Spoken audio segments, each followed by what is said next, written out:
Hey people. So, I know, surprise, 2 videos in 2 days.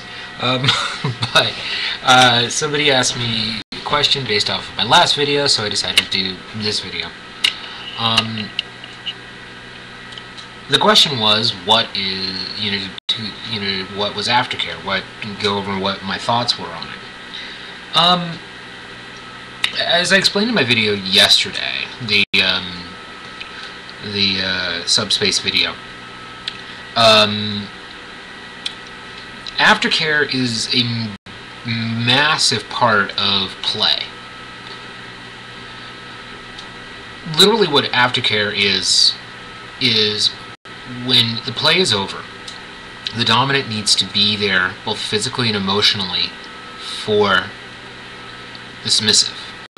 The dom needs to be there to help the submissive deal with what just happened to them. It could be, a 2-second thing. It could be a 2-hour thing. It really depends on the submissive that is going through the aftercare. To me, when I do aftercare, what I'm doing is that I'm using that connection to make sure they're okay. I need to make sure that they come back to reality and are able to function in the real world without any massive mental damage. Because if you just go ahead and beat the crap out of somebody and just leave them in a corner, a lot of the emotions and stuff that happen during that play, there's no release. Sometimes using aftercare is a pressure valve. I remember a scene that I was part of. I wasn't the one doing the direct aftercare. I was seconding on the scene. But the submissive, she just basically just started crying and laughing and, started cursing for no real particular reason.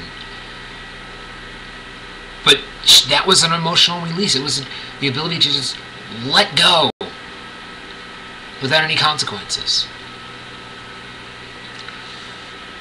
Aftercare is different for everybody out there. And honestly, anybody who says, well, I don't want to do aftercare, then I tell you, don't play. Because, whenever we do anything in life, there's parts of life that we don't necessarily enjoy. But we gotta do it anyways. And aftercare is one of those things.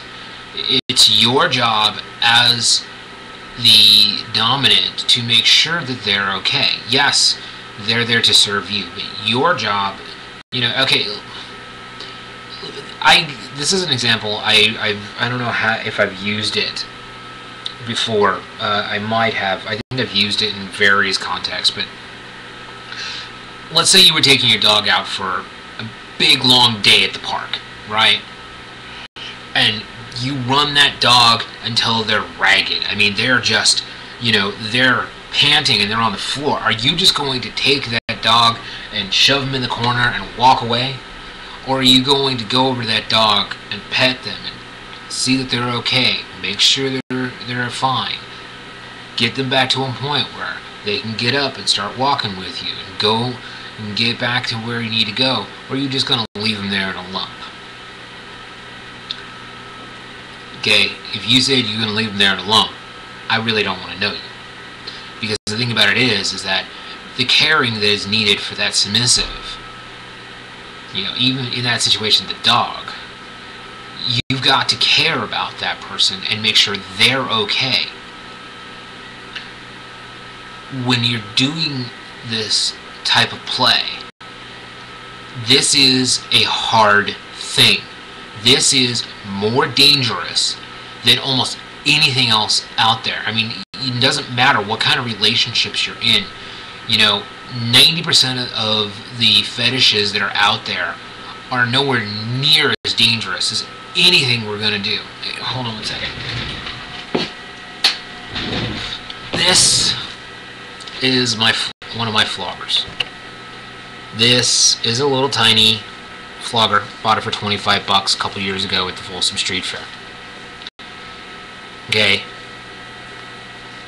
Looking at this, you'd go, oh, that can't do much. I've floored people with this. Okay? It's not about, you know, we work with an environment, in a type of play that something this simple, little strands of leather, you know, a little handle, could seriously damage somebody. And not just physically, emotionally. Your job as the dominant is to make sure that after you've put them through all of this pain and torture, and you called them every name under the sun, and you've degraded them, you've humiliated them, to pull them back and say, it's okay. Good girl. Or good boy.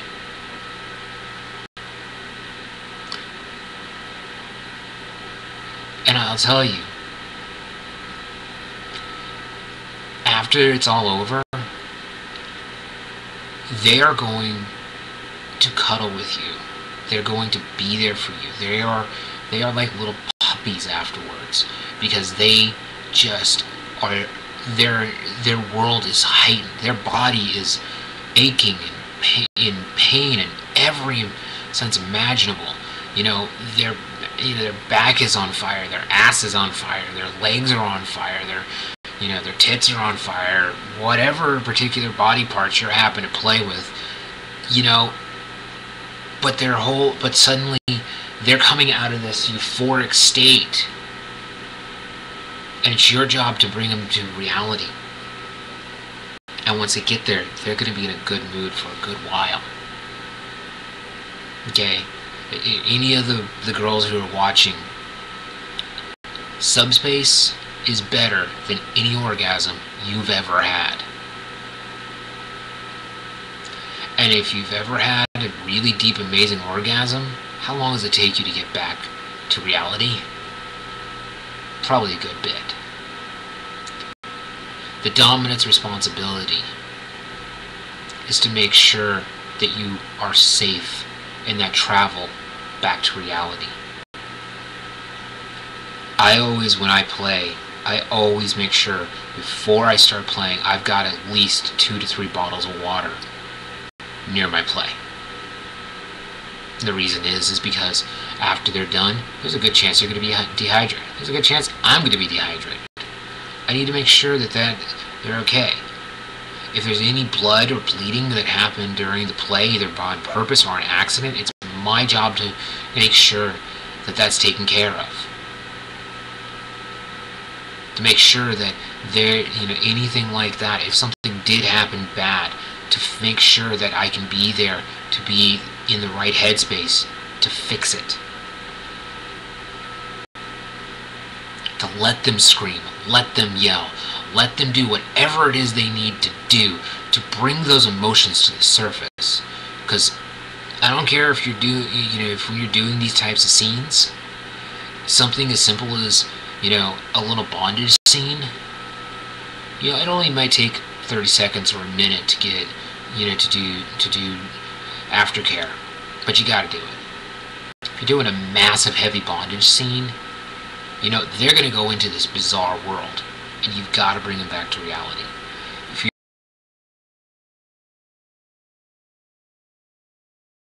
you're gonna bring them in, you know what? Yeah. And I'm not even talking about emotional play. I'm not talking about like things like humiliation play or interrogation play, okay? Which is a whole nother level. I'm just talking basics. But like I said in my video yesterday and the video I'm saying today, if you're a dominant and you're not doing aftercare, I really don't want to know you. I think that even dominants who don't like it know they have to do it, and they understand that, you know what, it's your job to take care of your submissive. So that's pretty much it for now. You know how to get a hold of me. Be well and safe.